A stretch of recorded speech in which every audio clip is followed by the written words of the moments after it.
Okay, so we got the hyperreal revolution, why real experiences are becoming obsolete. Rick Roderick from After School. Okay, so this popped up in my YouTube, so I kind of want to see what is going on with like the hyperreal revolution and whatever this is. Okay, so this audio is from Rick Roderick's lecture series, The Self Under Siege Philosophy in the 20th Century, recorded in 1993. So it's 2025 now. Was this over 30 years ago? Okay.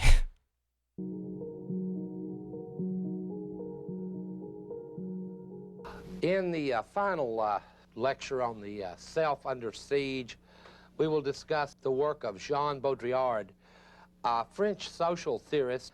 Baudrillard is perhaps the most important theorist that can be characterized as postmodern. I have spent a lot of time, in fact, in a previous lecture series discussing the postmodern.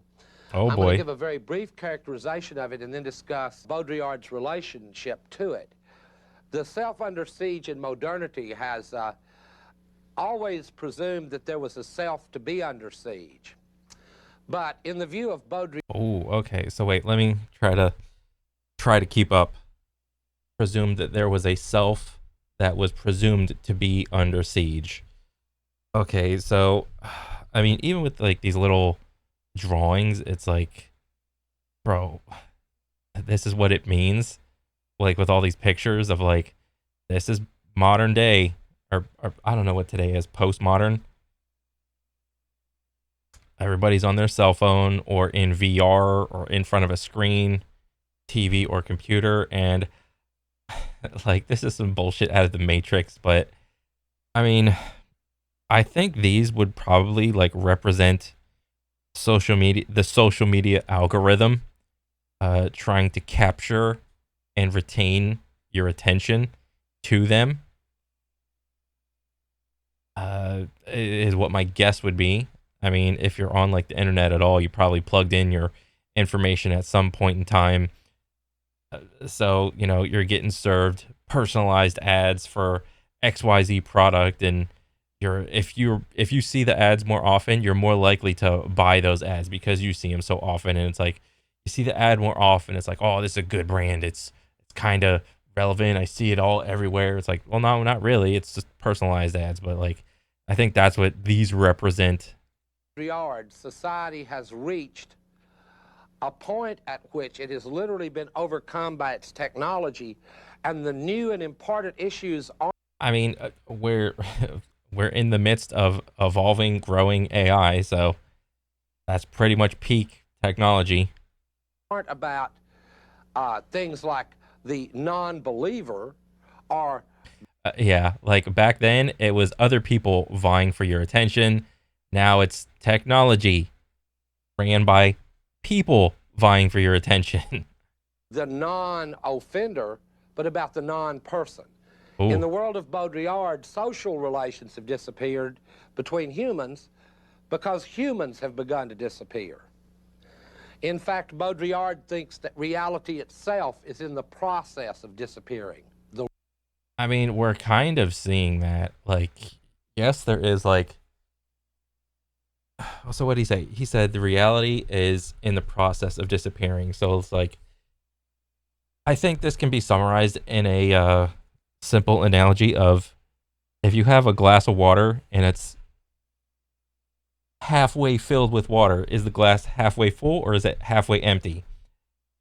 It depends on who you talk to. All right. Well, what's happened? What most people would go, well, what's happening to the glass of water? Is it being in the process of being filled up? Oh, well, then it's probably going to be halfway full. Or was somebody drinking from the water cup? In which case, it's probably halfway empty. That's, or at least what I would think, to like try to presume about it. But we are seeing gold level mental gymnastics of everybody, like, well, not everybody, social media influencers, uh, and the the ability of like a character to just capture its audience online.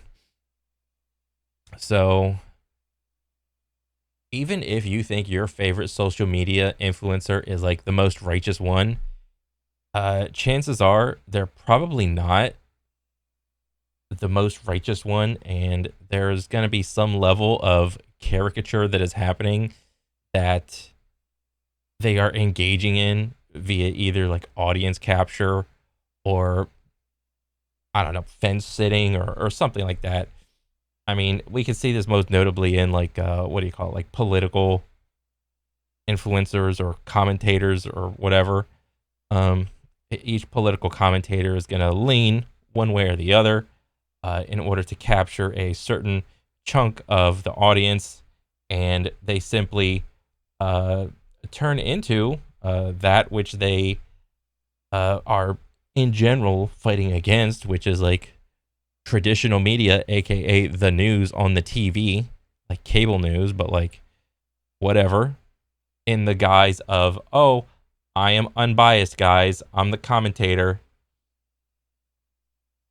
Meanwhile, the news is like traditional news is essentially parading around to be unbiased, but like they actually are biased. Their goal is to pander to their preferred audience. Real. What Baudrillard is doing is basically to trace the symptoms and tendencies of the trajectory of the postmodern. If we were really in a postmodern society, we wouldn't still be discussing things like the self under siege or the real. They would simply have disappeared. Ooh. There we would be, in a way, transparently communicating one with another, as in an earlier example when I talked about the stock market crashing due to the computer rationality. Oh boy. This is what it was. This is where it was. Well, all of this is in the past, and this is kind of like some Matrix type shit right here. Oh man. Well, if we had really reached the postmodern in its fullest sense, the way Baudrillard uses it, it would be the computers unplugging us and not the reverse. Oh, okay. So it seems like we're in this like weird area between these two where we're going towards this, but we're still mostly right here. It's like we're trying to like push into here. The postmodern is a blurring of the lines between human beings and machines. Yeah, like cyborgs and all that shit. I mean, we kind of are seeing that with Neuralink. With like the early stuff that Elon Musk is doing and all that stuff. But it's only the beginning. A blurring of the line between reality and image. It is a world, if you will, a grouping of the world in which reality is simply that which can be simulated. Ooh, like the Matrix. Whenever you take the red pill, I think it was the red pill. And I assume these are like ads. These are just like ads being shoved in your face. And it's just like a regular dude sitting atop of like garbage in death.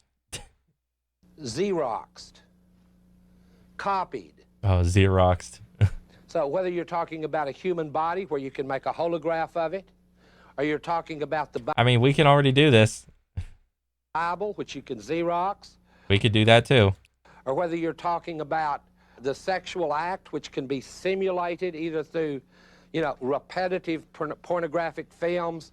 Or Oh, he put the Bored Ape Yacht Club bullshit in there. Yeah, this is, oh god, this is like a quick mirror at myself. or in a very near future, it will be able to be simulated with virtual reality, where you'll Oh Jesus, we're pretty much there on that one. wear a full body suit and make love to your ego ideal, thus make. Oh Jesus, you're a full bodysuit with the whole haptic feedback thing, like Ready Player One. I don't know if we're there like that level yet, but like I mean, I don't know. It's probably kind of close. Making it pointless to search out all the Freudian implications. You can just pick your ego ideal, punch it into the laser beam program, slip into the Laser beam program. virtual reality suit, thus rendering that relation, even that intimate relation, sexual relation, technological, simulatable, reproducible to infinity. Oh, Jesus. Now, all this sounds wild, crazy, and I don't want it to sound wild and crazy. I want it to sound the way that I don't want this to sound crazy, but just listing it off like that, it sounds crazy. I think that it really should sound. And that's as though we could place ourselves in that era right before the atomic energy and television, before we knew all the myriad changes that they would make in the way that we were and the way we interact and so on. Well, we're in a period now where I've already mentioned, and these are the phenomena that Baudrillard examines with the most care. Incredible information overloads, with information moving at incredible speed. And even... Yeah, I mean, we're right there right now. I mean, we have like the internet, we have AI, we have many different AIs, so we have all this at our fingertips. To the youngest children. I talked about how children used to learn morality from their parents, and now I think that Super Mario Brothers, I mean, right now, there's less and less children. That's what's happening. Where do kids learn the morality if not from their parents? Well, probably the other little kids that they hang around. Right? But like, we don't have to worry about this anymore because most people are just simply choosing not to have kids anymore. I don't think this branch of the alternate universe was ever thought about by, who's he talking about? Juilliard or whatever. I don't think he ever could have predicted that. Spend much more time with Super Mario Brothers and are much more emotionally involved with Nintendo than they are with their aunts, their uncles, their mothers, and their fathers. I asked one of my children, why are you yelling at a machine, when he began to bang his Nintendo? And he looked at me as though I were a being from another world. And because of that, there is a postmodern trajectory. I am from another world. Oh, like this reality that the kid is in. I mean, he's playing like Super Mario, so that's his world. Why are you yelling at a machine? But like let's look back at like the Model T car or whatever, like early pieces of technology. Didn't older people like get pissed off when a piece of like new technology like didn't work? Right? So like if you got like some of the first like Model Ts and like you're doing something or other and then all of a sudden it like just breaks down and you're like stranded in the middle of nowhere, right? Wouldn't that warrant like a similar reaction? Because some, like, let's say some Amish dude like pulls up in his like horse-drawn buggy. He's like, why are you yelling at a machine? Like, that's the reality, right? Well, just feed your horse and take care of your horse and he'll keep going forever. Well, just feed your car and take care of your car and it'll go forever. It's like, well, no, there's two different realities that are happening here, of like the Amish dude getting pulled by like the horse buggy versus like the dude having his like Model T breakdown or whatever. So it's not like it's kind of like posed as a generational issue. It's like the more technology evolves, the more this becomes an issue. I'm still, as it were, caught in the modern. He's not. Why not be emotional with a machine? His peers are machine-like. Yeah. What he sees on the Nintendo screen is his thrill of the day. Now, I mean, you could easily make that argument with anything. I said a car. What about a tractor? Or what else? What's like another piece of technology, like a record player or like a paper, like a printing paper press? Like, imagine if it didn't work or something. Like, you just like kick it and you try to like Fonzie it. Like back in the day, whenever people would just like slam their fist against like the top of a TV to like jiggle the wires inside or the antennas, or a record player, not a record. Well, yes, kind of a record player, but like a jukebox. You know, people did that before Nintendo. Simulation, this society didn't just come from nowhere, the society of simulations and of spectacles. Baudrillard actually builds his work on a foundation, again, that comes out of the Marxist tradition. Guy Debord wrote a book in the 60s called The Society of the Spectacle.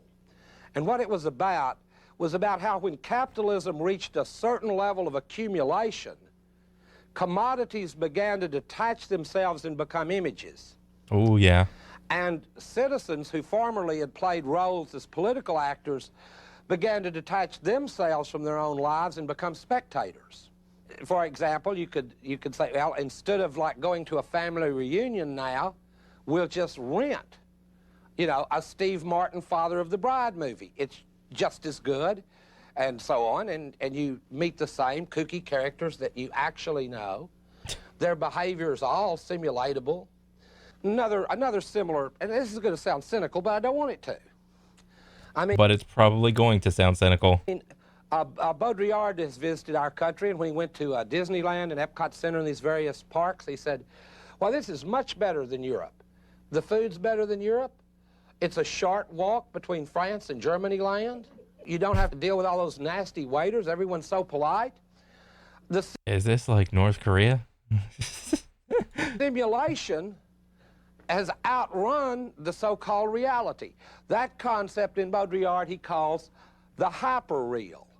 Hyper-reality is more real than real. This is... I mean, I think I can kind of see this with just influencers in general.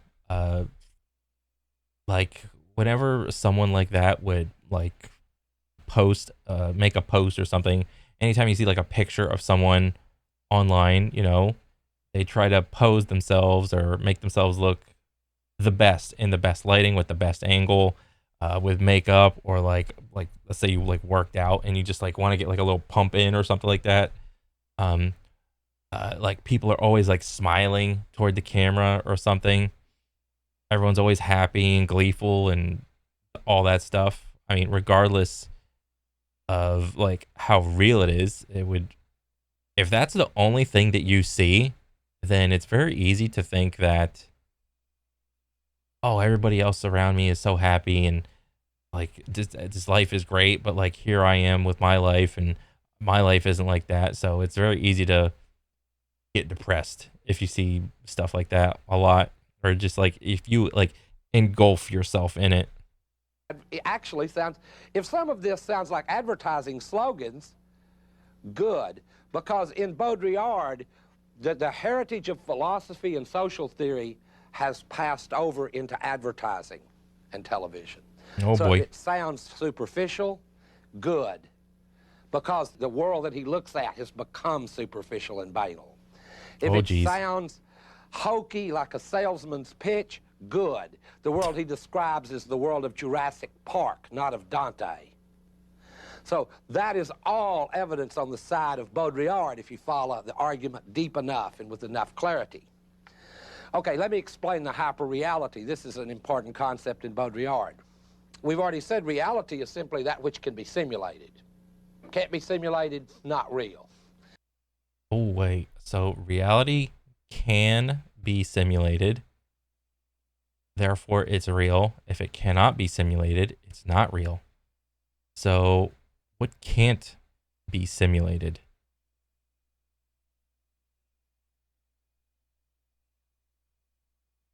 So, I mean, here's like a real apple versus a picture of an apple. But this is just a picture of an apple. It's not an actual apple. But more real than real is a reality, and I guess I could give you, again... not some Clockwork Orange type shit. I hate to use these movie examples if you haven't seen the movies, but in A Clockwork Orange, there's a great line that anticipates the postmodern when the character played by Malcolm McDowell says, It's funny how blood isn't really blood until you video it on the screen, until you see it on the movie screen. In real life, it looks kind of brown and mucky. On the screen, it looks, like more real than real blood.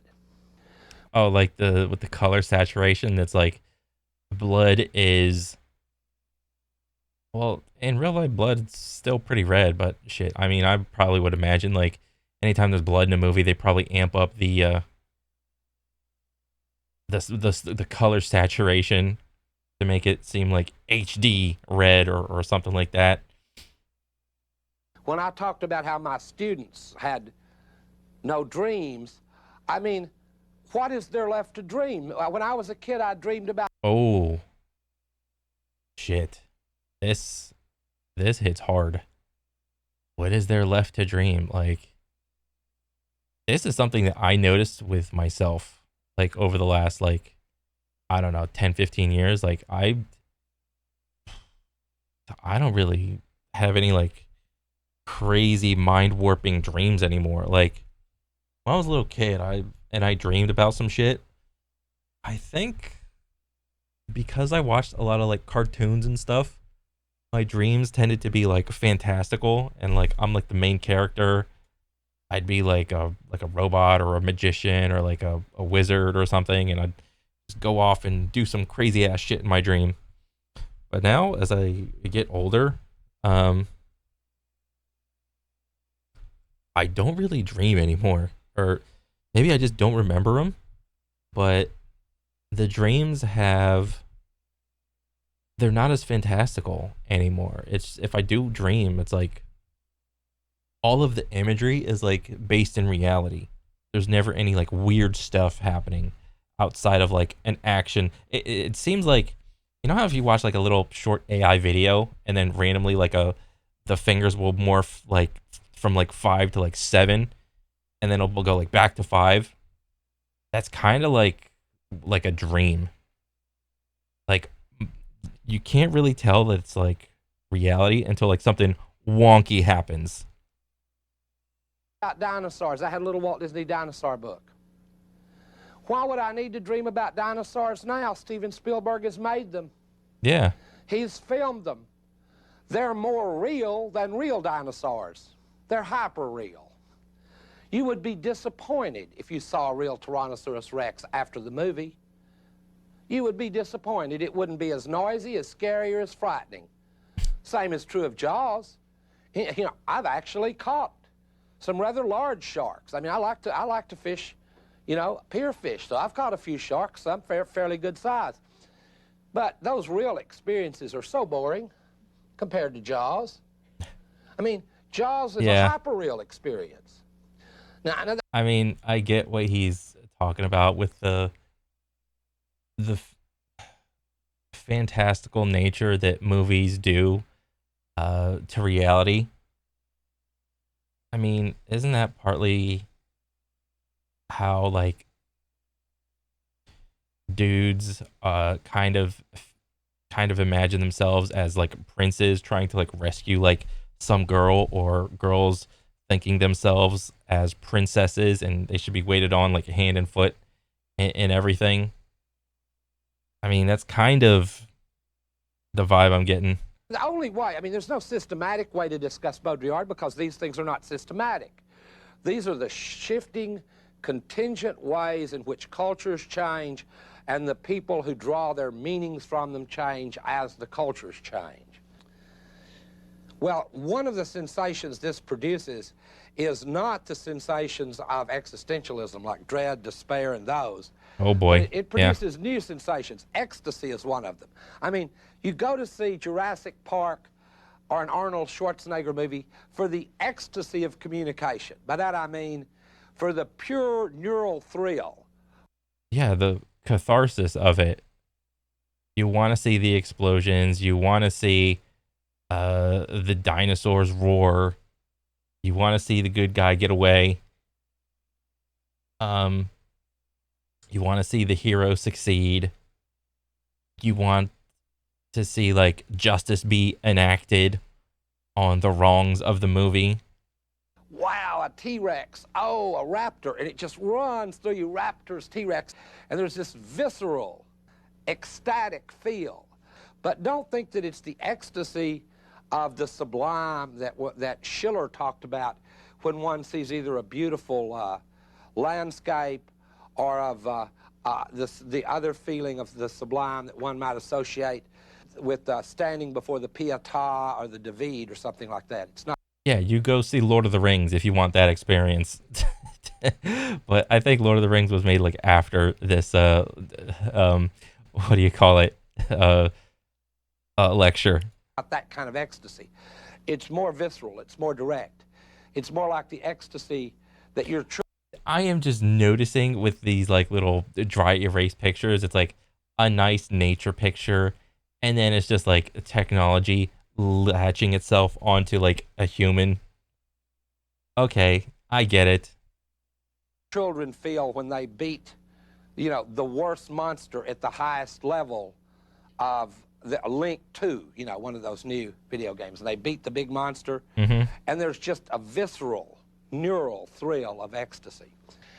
And I think that the way people deal with this is interesting. They deal with it as a form of complexity, a word I've used probably too many times.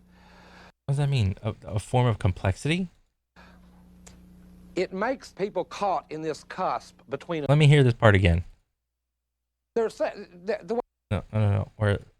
associate with standing before the Pietà or the David or something like that. It's not that kind of ecstasy. It's more visceral. It's more direct. It's more like the ecstasy that your children feel when they beat, you know, the worst monster at the highest level of the Link 2, you know, one of those new video games. And they beat the big monster, and there's just a visceral, neural... What did he say? Like probably like a Zelda game, like a Link game, a Zelda game? Thrill of ecstasy. And I think that the way people deal with this is interesting. They deal with it as a form of complexity, a word I've used probably too many times. It makes people caught in this cusp between an old world and an old paradigm that is dying and a new one that it cannot really yet be born. And we find ourselves... Well, yeah, the highs of life are higher and the lows are lower. Whereas before, like many years ago, it was probably the highs and lows were, instead of like looking so peaky and valley centric as like a line going on in time, it was probably like closer to like neutrality, where like, yeah, if something happened, it could make you happy, like, woo. Or if something was like saddening, it would be like, oh, dang. But now with like all the technology, it's like these peak levels of emotion are more easily available. And you don't have to, I don't know, maybe do much work to obtain them. It's simply like a click away from like the internet or whatever. So the satisfaction aspect of either of those emotions are just like, it's void. There is none. In that space. The war zone, in other words, may not be, in defending the self, may not be any one of the classical ones, like the working class versus the ruling class. Yeah. The slaves against the masters, blacks against whites. No, the struggle in the future may be to maintain the real against the unreal, or the hyper-real, or the irreal. Ooh, oh yeah. Okay, so we got screens of like, I don't know, his wife, but then his wife is just like right here. I mean, shit, potentially. There was that guy recently that got dumped by ChatGPT because he was like having like a relationship with him. But he also had like a wife and kid. And the wife was like, I can't believe this is happening. The desire for experience, and this is, I'm trying to kind of be upbeat about the situation that we're in.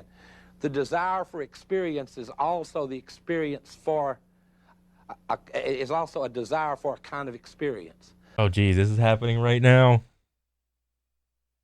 This is like a window of a window of a window of a window. I mean, shit, this is happening with like React videos. I mean, with me. I mean, I can't beat around the bush. What I mean by that is this. Even in these rather, the rather hopeless picture I painted of the young, there remains something like a curiosity about what experience would be like if I could have one. And there is an absolute extremism everywhere about how far people will go to try to have a genuine experience. Which is kind of crazy. This just reminds me about that pit in Batman with the prison with this just a hole. Oh man.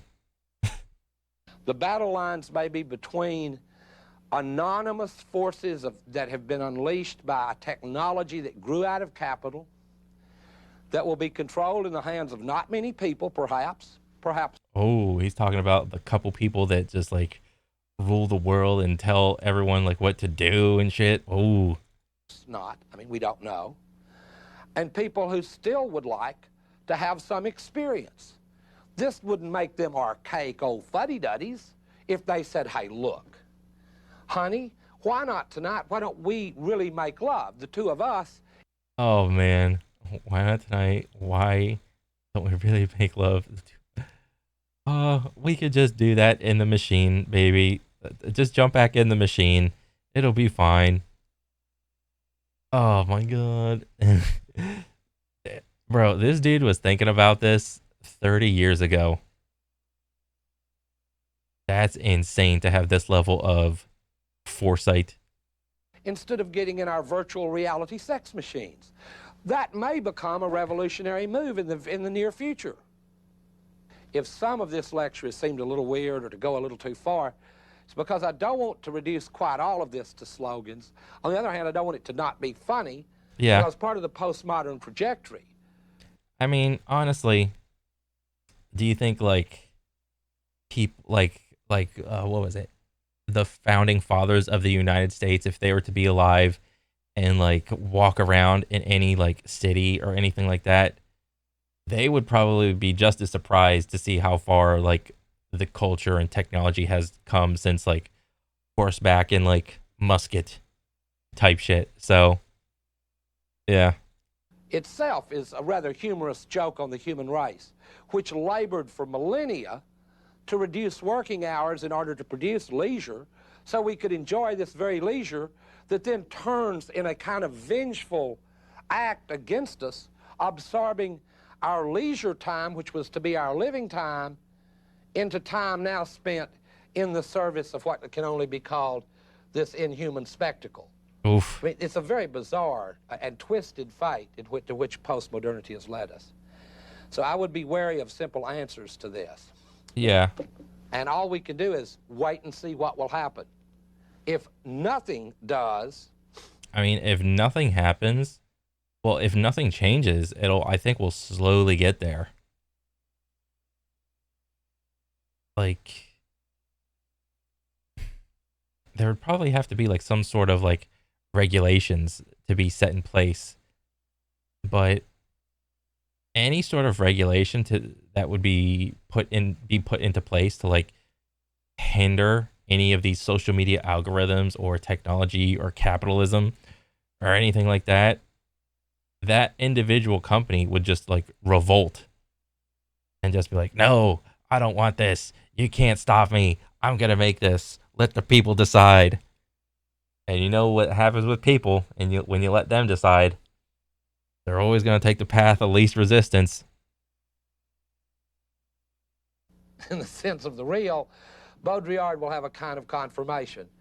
It's my hope that he will be disconfirmed on the simple grounds that wherever we find power, even the power of the hyperreal, we find counterpower.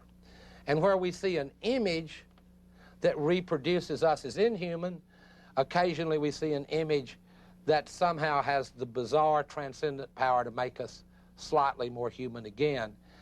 But it's along that terrain, I think, that the battles and the struggles the self will fight with itself will be fought in the future. We live in a world where there is more and more information and less meaning. mean, yeah.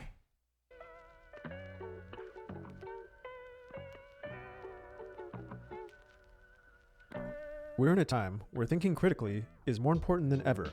Yet the media. Oh yeah, like critical thinking is so hard right now because you could just type in a prompt to like some AI and the AI will give you all the answers. The AI will critically think for you. Often pushes narratives that are intended to manipulate rather than inform. Having the right tools helps you stay grounded and see through the bias. A tool I enjoy using is today's sponsor, Ground News, an app and website that aggregates news from all over the world in one place. For every news story, I get a quick visual breakdown of the outlets covering Oh the yeah. story, I mean, I've along with seen their this political one a couple bias, times. how factual the source is, which entity owns the source, so I can compare how different sources covered the same story. For example, this recent story about the new finding at the Egyptian pyramids, I can see that over 100 sources are covering this story. On Oh yeah, like with the pyramids, there being like more shit underneath them. the bias distribution chart, we can see that it's mostly being covered by the right. If I scroll down, I can see every article and compare headlines. The right-leaning news outlets focus more on the extraordinary claim being made, while the left focuses on debunking that claim. It's good to compare these articles because this gives me a bird's eye view at the narratives that are being pushed. Ground News also helps me spot my own biases. I can see if I'm getting stuck only viewing sources that favor my beliefs. With the Ooh. world being so polarized and most media aiming to manufacture ideologies, Ground News has developed a blind spot page to show you articles that are disproportionately reported by the left or right. So if you're looking for a way to be informed without being misinformed, subscribe to Ground News through my link, ground.news/afterschool, to get 40% off the Vantage plan for unlimited access to every feature. This is the plan I use. Ground News is doing important work, and I hope you check them out. That's pretty cool. I mean, it's kind of crazy to think that this dude was spitting facts 30 years ago and it's still relevant today. That's actually insane. I mean, whether or not it happens faster or slower is kind of, I don't know. It doesn't matter if it's gonna happen faster or slower that we reach like that postmodern thing of everything being simulated. It's just a matter of time, really. That's crazy. Because you could easily like up the sound quality of this entire video and make like clean it up or whatever. And you could just easily say, oh, this was a lecture that was made like yesterday or something. And it easily just like applies. That is actually crazy. But yeah, this is a really good video. And if that was after school doing all those extra like pictures and stuff, that was good. That helped a lot to like suss out all of the talking points. So that's pretty cool. Yeah, that's pretty much it for me. I'll catch you guys on the next one. All right, later.